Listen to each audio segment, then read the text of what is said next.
Good day and welcome to Rocket with Chief. My name is Daniel Robus. I'm your host for the day. And today we are diving into an area which is very close to my heart. You know, when I did my thesis, I did it on the impact of a person's reputation in the award of complex IT sales. The result was a landslide. Yes, reputation makes a difference, but less than 10% of the folks I interviewed were actively working on their online reputation or building a personal brand. Okay, that was a couple of years ago. But when I came across Renier's profile, I thought we should have a chat. Renier, howdy. How are you today? Hey, Daniel, not too bad, eh? Not too bad at all. Brilliant. That's because you're in Cape Town, you lucky person. In Cape Town. And the weather's good today, so it's lovely. Yeah. An elevator pitch on Flance Directive creators for our audience before I start grilling you on the hows and the why. Sure. Fantastic. Well, Flance is a digital ecosystem agency. We have one part of the agency that is pure marketing of brands and helping brands to achieve what they need to, and then also marketing people and helping them produce and create professional personal brands that they can use for a whole host of things. So we help companies with their ecosystems and help them wherever the customers are and how to attract those customers from a warm inbound way. Why did you create Flance? What drove you away from working for the man, for working for a company? So I was never a good employee at all. I started my first business when I was 11. I actually grew up in Botswana. So I grew up in an entrepreneurial household. My dad owned a few businesses. Started my own business when I was young and went to go study. And I was never a good employee. I worked at a few companies. Wouldn't last longer than 6 months at any company because I just did not like being told what to do, I guess. And that's why I started. The last job I had was in the media space selling advertising on the phone, which was horrible. Never do that. That's when clients said to me, you know, digital is the way to go. And that's where I went from print into digital and started that. I started Social Animal in my first agency back in the day. Yeah. Wow. I love how on your site you list all the tech you can't live without. It's one of my questions that I traditionally ask. What role does technology play in your world as a business leader? Oh, yeah. So I think our SaaS bill on a monthly basis is close to 100,000 Rand minimum. That's all the softwares we use, all the tech that we use. Technology and using tech in terms of, software as a service products is essential, especially in our business as a digital company. We run a remote company. We have 55 staff worldwide, and we have to run and have processes in place. And if you don't have your tech in place, you're just going to be trying to swim against the tide. To be honest, tech enables you to be automated, to create processes, to run things that you don't have to do manually.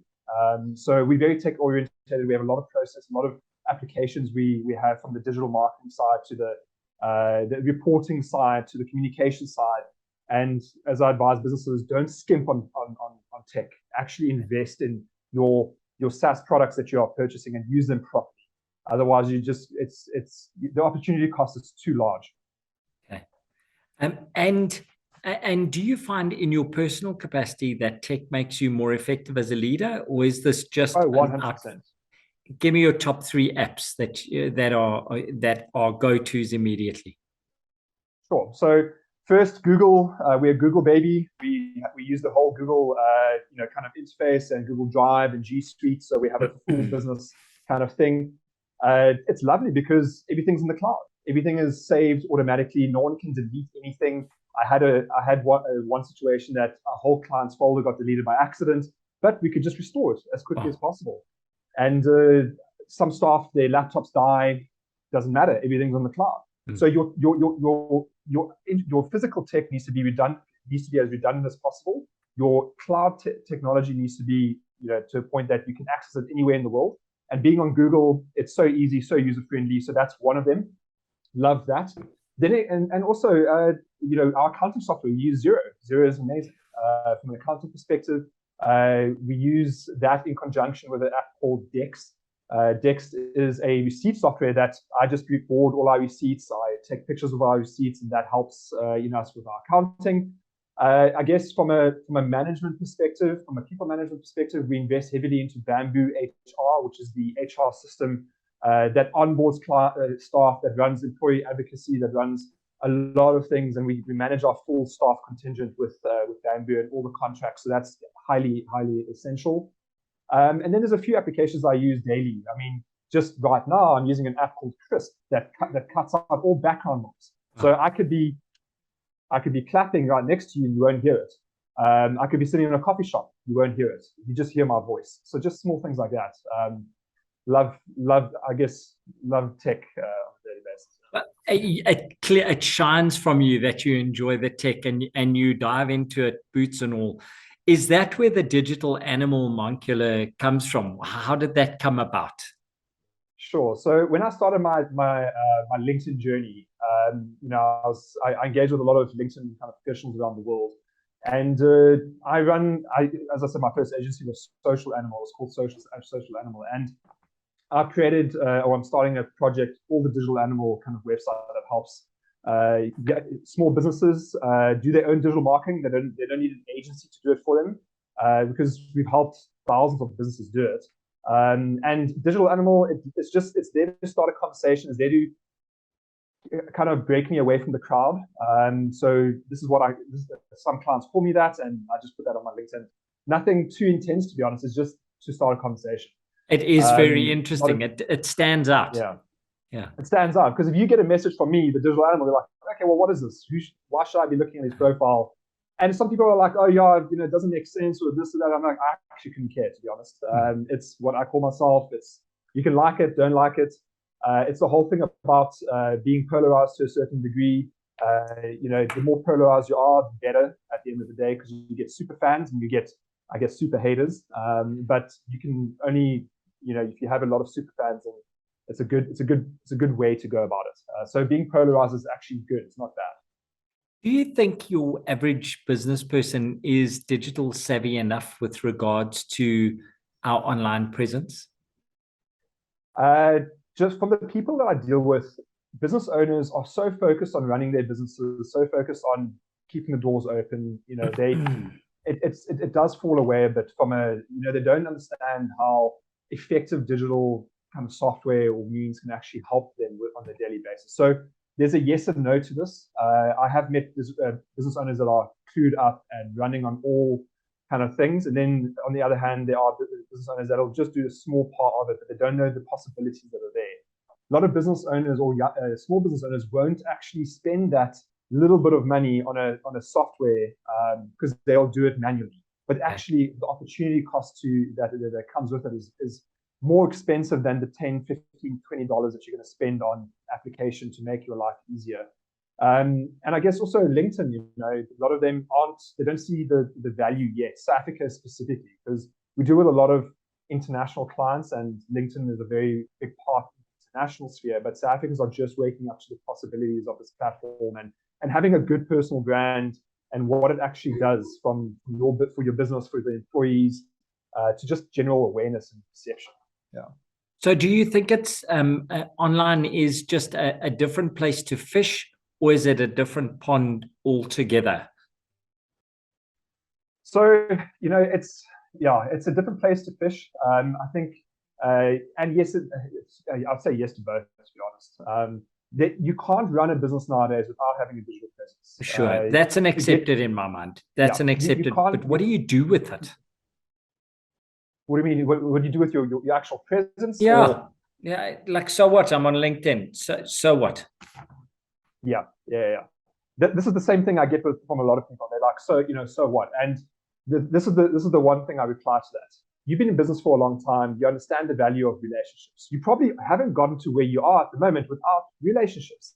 It's who you know. It's how that brings business to your table. Think of LinkedIn as a networking event you're at all the time, 24 hours a day. I like that. You can connect and network with people, not just in South Africa, but worldwide. You can build relationships with a click of a button. Now, because you've been in business for a while, you know that relationships are important. Why are you not using the biggest relationship tool in the world to further increase your network and your network base? The whole your net worth is your network is so true. It's who you know, and This is why you should be using it. This is why you should be on the daily. This is why you should be posting content. 1% of LinkedIn population post content. That's it. Why are you not part of that 1%? You should be elevating yourself in the platform. If we think about customers that interact with you, how would someone's life change after being exposed to your company? So there's a lot of, I find myself, I'm trying to really give as much value to clients as possible. I even meet with potential clients that can't even afford our services, just to give them, to open their eyes to the possibility of this, or specifically LinkedIn. Now I'm very LinkedIn focused because we run a lot of clients on LinkedIn, and it's changed our business completely. I've witnessed how one relationship can change your business and life, and it's all because of what we can do on LinkedIn. And I mean, yes, if you do this out of LinkedIn, you can do it, but on a very, very scaled back version. You can only meet so many people on a daily basis or weekly basis. On LinkedIn, you can do so much more and quickly. So, I say to individuals, I will give them as much advice and strategy, and I'll give them all the keys to the castle. I don't mind sharing information. I don't mind showing them what to do. The trick is, are you going to implement it? Are you actually going to do it? Do you have time to do it? What we do is not rocket science. It's just execution and putting the resources behind it. So that's why a lot of clients use this, because they don't have the time to actually do this on a daily basis. It's all about consistency. It's all about that momentum that you build. And people just, they'll come onto the platform, they'll post a few times, they won't get the traction, they'll stop doing it. But that's not the point. Your first 100 posts are going to be horrible. That's just the fact. But it's not about the post. It's not about the content. It's about building the memory muscle, the consistency of actually posting content so people can see your brand, see how you unfold, see how you develop it. It's all about consistency and doing it for a longer period of time. Anything in life really is. And if you really put the effort and time behind it, it bears massive fruit. So yeah, when people go through us, we manage them directly. Their brands become more out there. I've had clients just create the most and biggest business that's come from the platform because of the service, and they don't have to spend anything on advertising. That's the best part of this. Yeah. For someone who's starting out, what is a 1, 2, 3 that you recommend for people to become more effective on LinkedIn? You've mentioned posting, you've mentioned consistency, you've mentioned a presence. Yeah. But, what would your 1, 2, 3 be for them? So my first point of call is to update your profile. Actually make it look good. Make sure, because that's the foundation of everything. Your personal profile is more important, in my opinion, than a CV. CVs you can write, if you can put your own stuff on there. But your LinkedIn profile, you can actually put depth and stuff into it, because you can get recommendations on it. You can have a good profile. You can even have a video on there. You can have certain banners. You can really use that profile as a landing page. As a business owner, I've sold products and services without websites. You don't need a website. You need a good professional looking profile to actually achieve the same thing. Sure. And then point 2. So we got profile. Point 2 would be actually to engage. Go and connect with people. Go and engage with people. The companies that you want to do business with, guess what? All the whole Exco team, the whole C-suite team is on LinkedIn. Go and actually connect with them. But don't just send them a connection request. Actually put a note to it. Hi, I love your company. I'd love to see what you guys are doing further. Let's connect. Actually have a conversation. Don't comment. And every time you comment, your name is there. Your mini advert is there. Yeah. It's you're putting little adverts everywhere out there. So actually become part of the community. So I said to everyone, spend 30, 40 minutes a day actually commenting on LinkedIn. It drives a lot of traffic back to your profile, and that's where the real sale happens. That's where you can put your website. That's where you put your services. The inbound is amazing. I mean, I wake up sometimes with multiple meetings booked in my calendar because there's a calendar link on my LinkedIn, and they can book appointments straight from my LinkedIn profile. So it's a tool people should be using that really doesn't have to cost you a lot of money. You just need to know how to use it. Yeah. And then the third, I guess, is to try and create relationships. You don't have to always sell on LinkedIn. Try and create offline relationships. Go for a coffee with someone you've connected with. Go reach out to a competitor. Engage with them. Go have lunch with your competitor. go have lunch with a client, actually take the conversation offline and take it to another level. So don't just stay online, try and have a coffee or meeting, understand who they are, what they do, and actually build, I spend Fridays network. So I set up coffee meets or Zoom meets, and I just meet people. That's what builds network. Yeah. Outstanding. That's really, really good. I'm going to move on to look at Flance and where you're going now. What's the next big thing looming on the horizon, and how do you think it's going to impact your business? So the next big thing for us, so we started a new business, side business to this company that's specifically geared towards sports professionals and helping them on LinkedIn. So that's a whole new side to it. Because sports professionals, once they exit sports, they don't know what to do. They don't know which businesses to invest in or start. So we're doing purely linked to sport. And then the corporate, so Flance as well is an agency, digital agency, and we're going to be basically going heavily into a niche with healthcare. So healthcare is one of our big niches, and we help a lot of healthcare brands around the world. And then LinkedIn-wise, we're going to be going, activating and working specifically with corporates, big corporates. So helping corporates with their advocacy programs, their employees, how the employees use LinkedIn, and not just one or two key people, but the actual company as a whole. Because if you have 1,000 employees, what are they doing? You should actually be using them and giving them the tools to be doing this on an ongoing basis, because they could have 2, 3, 400,000 followers as a whole, and that could be massive brand awareness if you actually use it properly. Wow, I never thought about that. That's actually creating a wave or a movement for your company just through your employees and their base. That's really interesting. Yeah. If you were reading a book, Lessons in What Not to Do When Running a Business, what chapter would you have written? What not to do in business. Okay, so what not to do in business? Don't not have contracts, I guess, is one of the big things. Contracts is, I learned very early in my life that having a contract is essential. It sets the groundwork, sets the tone for client interaction. And so don't work on goodwill. Wait till you got the paperwork. People, words are nothing. Yeah, words are nothing. Words are unfortunately, unless you've done business with the person for a long period of time, contracts are essential. Actually, they're super essential. And then also what not to do in business. From a hiring perspective, I would hire slow and fire fast. So this is what we also try and implement. A bad hire is exceptionally expensive. That's why a lot of our employees that we hire would always come on as a contract basis to start with, so a 2-3 month contract basis. Then they become a full-time employee afterwards. Because if you go from straight, not even knowing this person until to actual hiring, they can fake reviews, they can fake recommendations, they can fake CVs. I've had so many people that have come in that say they can do certain things, but as soon as they arrive, nothing happens.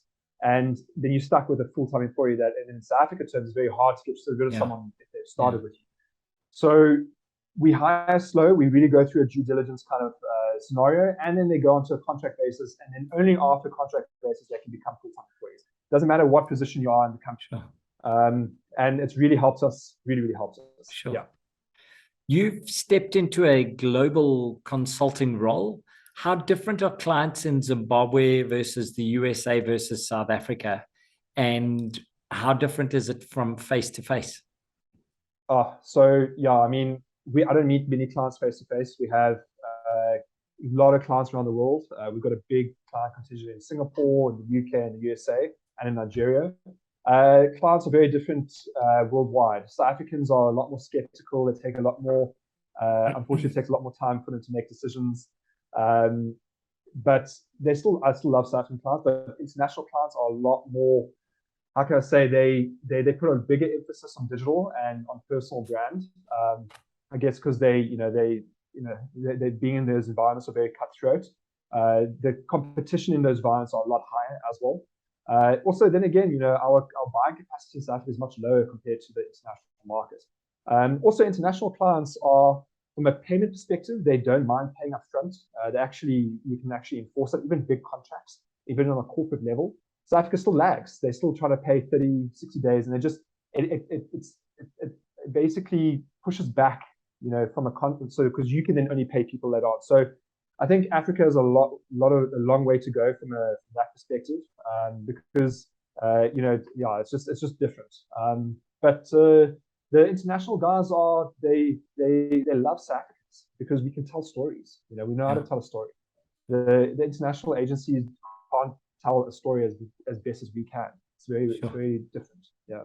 That's really interesting. And it gives you a different revenue stream. So you're not all your eggs are in one basket from a consulting perspective. That's super. Yeah, 90% of our clientele is international. So we do have a local clients, and I love our local clients. But it's not something that we don't hunt in South Africa.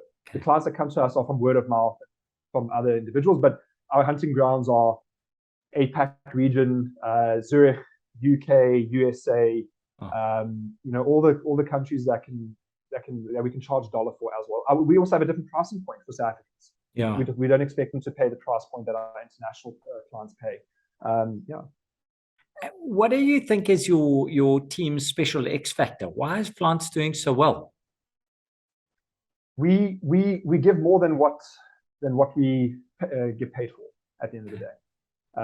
We always try and go above and beyond to a point that when a client pays for the service, they're like, wow, I'm actually getting an exceptional deal here. So we always try and give more than what we charge. And it creates a good client experience, and that's why clients used to stay with us for years because of that experience. Listen, we aren't the cheapest agency by any means, but once they go through us and the client experience, it's all about client experience. When we're selling a service and sell time, it's not a product at all.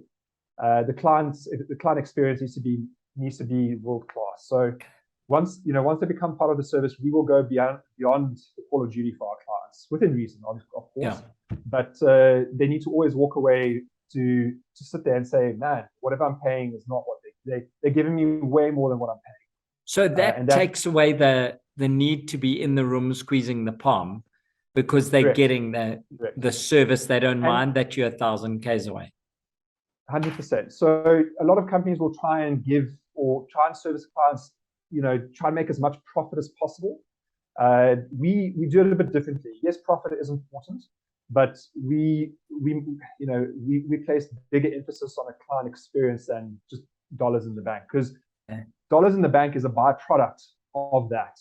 And there will be more dollars in the bank if you can service your clients and you can retain your clients. So by trying to skimp on service and time, or trying to give them the bare minimum for what they pay for, is just it's counterproductive to what you want to actually achieve.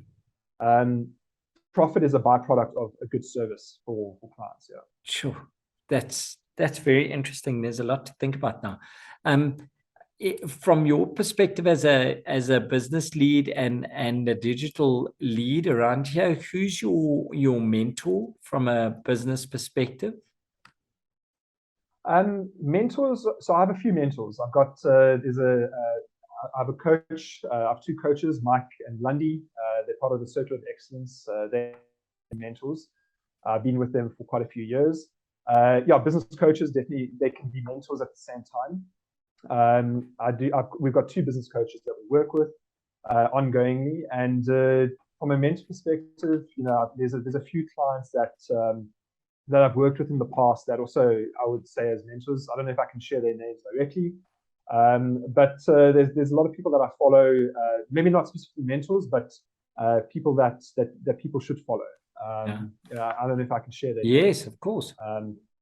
So, I mean, one being Justin Walsh. He's a fantastic creator on LinkedIn. Yeah. I'm part of his audience and income group. He teaches people how to create solo businesses and side hustles. Fantastic kind of person to follow. Bob Skinstat, I would say he's also someone that I love following. Bob's also a client of ours. So we help him with his LinkedIn, and we help him with his strategy. But he's just a phenomenal person, especially in business and as an individual. So someone definitely to follow. And then John Sane, John's an author. He's a futurist, great content, love his books. Definitely someone to follow as well, and I look up to him quite a bit. So definitely someone that people should follow and read his material. Brilliant.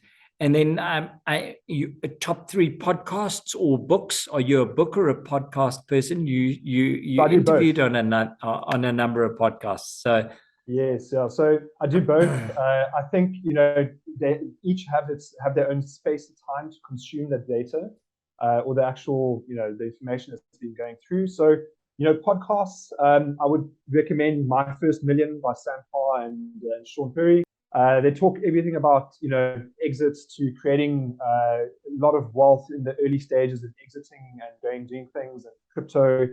And it's such a phenomenal podcast to listen to. And then another one is called Daily Fire by Lee Dumas. Phenomenal podcast. He actually lives in Costa Rica because of tax reasons. And he talks about a lot of digital marketing and side hustles and certain things. So fantastic. And then another big podcast that's played a big impact in my life is Smart Passive Income by Pat Flynn. So one of my biggest digital or business passions is creating passive income through affiliates and through recurring revenue kind of models. So one of my big ambitions is to create a passive income business online that can generate enough business that I can financially retire, if you have to call it that. And it's very easy to achieve. So Passive Income by Pat Flynn, phenomenal. Go and actually listen to that. And then the books I'd recommend, the big one, Atomic Habits, really, really great kind of book to go and listen, read. Can't Hurt Me is also a fantastic book by David Goggins. Really, really amazing book to go and read. Master Your Mind, that's David Goggins. Then Getting Everything You Can Out of All You Got by Jay Abraham, phenomenal book. It really it's a great book to actually. And then I just started reading this book called The Go Giver. Yes. And it talks about how giving is the emphasis of success and how successful people share this trait of giving without having the need to receive. So it is phenomenal. Go and read it. Thank you. Perspective on giving. That is a great suggestion. Thank you very much. Renier, we've been having a chat now for half an hour. I just want to ask you, what is the one question you wish I had asked you during our time? I guess, the one question, this is an interesting one. I guess, how are you finding more business? How are you finding new clients? What is your engine look like? What is your new business engine? Excellent. I did have that written down and I went past it. Okay. Is why customers come to you and how do they come to you? But let's ask, how does your engine work, Renier? How do you get new logos? So I sell very differently to a lot of people. I very seldomly go out to the end client. I very seldomly sell to my end, going out and actually pitching our service. I very, very seldomly do that. I do have a small team that does do that. But the way I sell is through people. So I would go and form a relationship with a partner agency or a competitor, or the way I sell is through individuals recommending our products and how that can benefit them and how it can benefit us. So I've got partner agencies all over the world that actually use our service as a B2B function for their clients because they hold the relationship. When I first started back in my freelance days, I didn't have clients. I was a nobody. No one really knew who I was, what I did. I pitched 100 clients, didn't get any clients. The moment I approached a web development agency and told them I can do social media marketing and I've formed a relationship with them, they sent me my first 10 clients immediately. So just from the beginning, if you have a relationship with someone that holds the final relationship with your end client, that is the key. You need to build up, and to date, I get 2-3 leads a day from our partner agencies or even people that I've dealt with that are sending leads on a continuous basis. So awesome. I sell through others. I don't sell directly. Yeah. That's so interesting. Wow. That is kind of how I've lived my life. I enjoy that. Thank you very much for that, Renier. Yeah. Renier, where do people get hold of you? Where can they get hold of you? So easiest way, go on LinkedIn, search The Digital Animal or Renier Lombard. I'll pop up. You can connect with me. I'll be happy to connect with you. You can ask me questions. I'm happy to give advice.